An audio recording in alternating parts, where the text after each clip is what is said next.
Assalamualaikum warahmatullahi wabarakatuh. Baiklah, di sini saya akan menjawab pertanyaan atau soal mid semester semester 1 Fakultas Dakwah, mata kuliah Ushul Fiqih. Ya, langsung saja saya akan menjawab pertanyaan yang pertama, yaitu pertanyaannya adalah jelaskan pengertian ushul fiqih menurut para ahli atau ulama.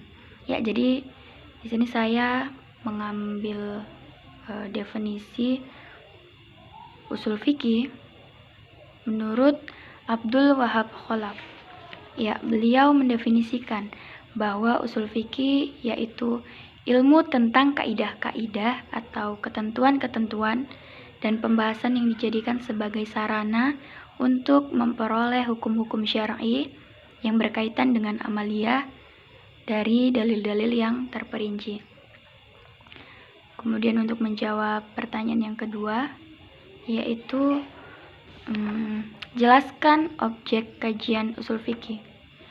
Ya, jadi objek kajian ushul fiqih menurut Muhammad Al-Juhaili, beliau merinci objek kajian ushul fiqih sebagai berikut. Yang pertama, sumber-sumber hukum syara' baik yang disepakati seperti Al-Quran dan Sunnah maupun yang diperselisihkan seperti istihsan dan maslahah mursalah. Kemudian yang kedua, pembahasan tentang ijtihad, yakni syarat-syarat dan sifat-sifat orang yang melakukan ijtihad. 3. Mencarikan jalan keluar dari dua dalil yang bertentangan secara zahir, ayat dengan ayat, kemudian sunnah dengan sunnah, dan lain-lain, baik dengan jalan pengompromian, menguatkan salah satu, pengguguran salah satu, atau kedua dalil yang bertentangan. Kemudian 4. Pembahasan hukum syara' yang meliputi syarat-syarat dan macam-macamnya, baik yang bersifat tuntutan, larangan, pilihan, atau keringanan. Nah, juga dibahas tentang hukum, kemudian hakim, muhkam alai atau orang yang dibebani. Kemudian pembahasan yang kelima yaitu kaidah-kaidah yang akan digunakan dalam mengistinbatkan hukum dan cara menggunakannya. Kemudian menjawab pertanyaan selanjutnya, di mana pertanyaannya adalah jelaskan tujuan dan fungsi dari ushul fiqih. Ya, para ulama usul menyepakati bahwa ushul fiqih merupakan salah satu sarana untuk mendapatkan hukum-hukum Allah sebagaimana yang dikehendaki oleh Allah Subhanahu wa Ta'ala dan Rasul-Nya, baik yang berkaitan dengan masalah akidah, ibadah, muamalah, uqubah, maupun akhlak. Nah, jadi dengan kata lain, ushul fiqih bukanlah sebagai tujuan, melainkan hanya sebagai sarana. Oleh karena itu, secara rinci ushul fiqih berfungsi sebagai yang pertama, memberikan pengertian dasar tentang kaidah-kaidah dan metodologi para ulama mujtahid dalam menggali hukum. Kemudian yang kedua, menggambarkan persyaratan yang harus dimiliki seorang mujtahid agar mampu menggali hukum syara' secara tepat. Sedangkan bagi orang awam supaya lebih mantap dalam mengikuti pendapat yang dikemukakan oleh para mujtahid setelah mengetahui cara yang mereka gunakan untuk berijtihad. Kemudian yang ketiga, memberi bekal untuk menentukan hukum melalui berbagai metode yang dikembangkan oleh para mujtahid sehingga dapat memecahkan berbagai persoalan baru. Lalu yang keempat, memelihara agama dari penyimpangan dan penyalahgunaan dalil. Nah, dengan berpedoman pada ushul fiqih, hukum yang dihasilkan melalui ijtihad tetap diakui syara'. Kemudian menjawab pertanyaan yang kedua, yaitu jelaskan sumber hukum Al-Quran. Ya, Al-Quran adalah kalam Allah yang diturunkan melalui perantara malaikat Jibril ke dalam hati Rasulullah SAW dengan lafal berbahasa Arab dan makna-maknanya yang benar sebagai hujjah atas kerasulannya, menjadi undang-undang bagi manusia yang mengikuti petunjuknya, dan menjadi sarana pendekatan diri dan bernilai ibadah dengan kita membacanya. Ya, jadi para ulama usul fikih dan lainnya sepakat menyatakan bahwa Al-Quran merupakan sumber hukum Islam yang utama, yang diturunkan Allah dan wajib untuk dilaksanakan. Nah, dalil yang menjelaskan bahwa Al-Quran adalah sumber utama hukum Islam dapat dilihat di dalam Quran Surah An-Nisa ayat 59. Kemudian menjawab pertanyaan selanjutnya, yaitu jelaskan sumber hukum as-sunnah.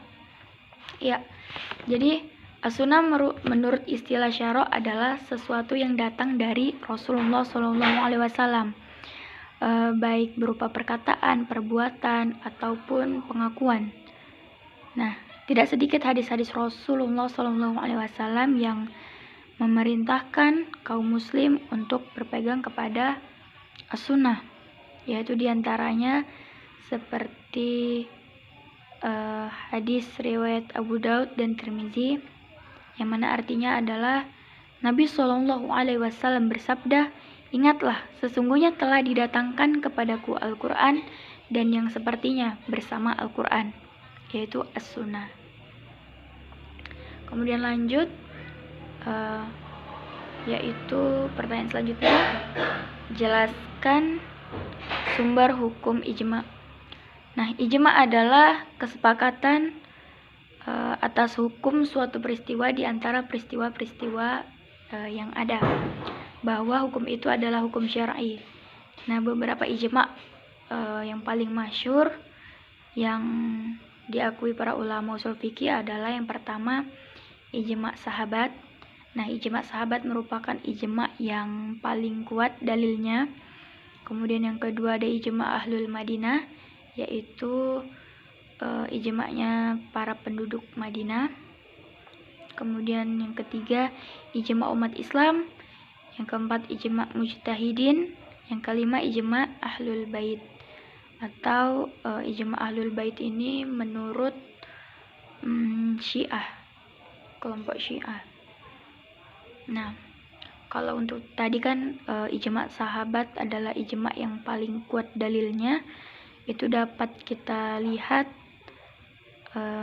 bagaimana Allah memuji para sahabat di dalam Al-Quran, seperti yang terkandung dalam Quran Surah Al-Fat ayat 29. Baik, selanjutnya yaitu jelaskan sumber hukum kias. Nah, kias menurut para ulama usul fikih adalah menyamakan suatu fakta yang tak ada nas akan hukumnya dengan fakta yang ada nas akan hukumnya. Dalam hal hukum syar'i, karena kesamaan dua fakta itu dalam ilat hukum, yaitu kesamaan dalam faktor pembangkit hukumnya. Nah, kias yang layak menjadi hujjah adalah kias syar'i, bukan kias akli. Kias akli adalah mengkiaskan sesuatu, atau kalau menurut para ulama usul fikih tadi itu menyamakan sesuatu fakta. Ya, jadi mengkiaskan sesuatu dengan sesuatu yang lain, sekedar adanya kemiripan menurut akal, padahal tidak didasarkan pada dalil syar'i. Selanjutnya menjawab pertanyaan yang ketiga, yaitu pertanyaannya adalah jelaskan metode ijtihad. Ya, jadi ijtihad menurut istilah ulama usul fikih ialah mencurahkan segala kesungguhan dan segala upaya dalam mengeluarkan hukum-hukum syara' dengan jalan penelitian atau kesimpulan dari kitab dan juga sunnah. Nah, apabila peristiwa yang hendak ditetapkan hukumnya itu telah ditunjukkan oleh dalil yang qat'i, maka tidak ada jalan untuk melakukan ijtihad. Jadi itu tadi, di mana Al-Quran adalah sumber hukum Islam yang utama. Jadi apabila dalam suatu persoalan ditemukan solusi atau jalan keluar pada Al-Quran, maka tidak dibenarkan untuk melakukan ijtihad, karena Al-Quran adalah sumber hukum Islam yang paling utama. Nah, dalam hal seperti ini melakukan apa yang ditunjukkan oleh nas yang zoniyul wurud atau hadis-hadis ahad dan zonia al-dalalah, nas Al-Quran dan al-hadis yang masih dapat ditafsirkan dan ditakwilkan. Kemudian peristiwa yang tidak ada nasnya sama sekali, ini dapat dilakukan dengan kias, baik itu kias, istihsan, kemudian istisaf, uruf, dan sebagainya. Kemudian pertanyaan yang selanjutnya, jelaskan metode istisaf, yaitu istisaf adalah menetapkan hukum yang telah ada pada sejak semula tetap berlalu sampai sekarang karena tidak ada dalil yang merubah.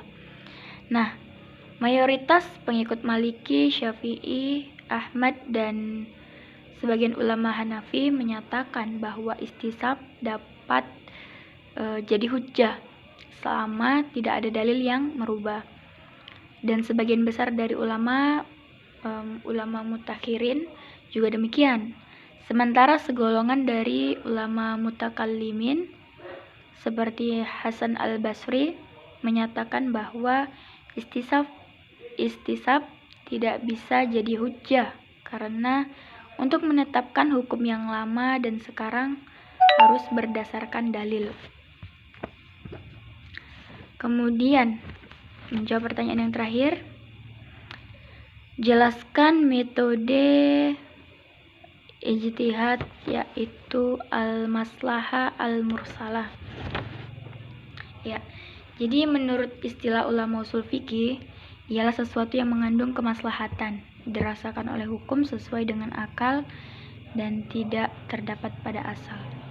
Nah, jadi untuk memudahkan memahami maslahah al-mursalah dapat dilihat dari contohnya, seperti yaitu kebijakan Abu Bakar radhiyallahu an dalam memushafkan Al-Quran, memerangi orang yang membangkang membayar zakat. Kemudian menunjuk Sayyidina Umar bin Khattab radhiyallahu anhu jadi khalifah. Kemudian dicetaknya mata uang untuk memudahkan kita dalam bermuamalah. Kemudian yang ketiga, adanya penjara bagi orang jahat untuk mengurangi kejahatan dan kemudaratan serta sebagainya. Dan Ibnu Taimiyah berkata, jika seorang peneliti menemukan kesulitan tentang hukum sesuatu, maka lihatlah pada kemaslahatan dan kemudaratannya. Nah, di antara para ulama usul ada yang menerima dan ada pula yang menolak berhujjah dengan maslahah mursalah ini. Seperti ulama-ulama Syafi'iyah, Hanafiyah, dan sebagian ulama Malikiyah tidak menjadikan maslahah mursalah sebagai hujjah. Kemudian menurut sebagian ulama Maliki dan sebagian ulama Syafi'i, mereka menjadikan maslahah mursalah juga sebagai hujjah, tetapi harus memenuhi syarat yang telah ditentukan. Jadi ada syarat-syaratnya juga. Kemudian selanjutnya di antara ulama yang paling banyak menggunakan maslahah mursalah ialah Imam Malik. Baik, dengan berakhirnya saya menjawab pertanyaan terakhir tadi, maka berakhirlah video saya dalam menjawab soal mid semester. Baik, saya ucapkan terima kasih. Wabillahi taufiq wal hidayah. Wassalamualaikum warahmatullahi wabarakatuh.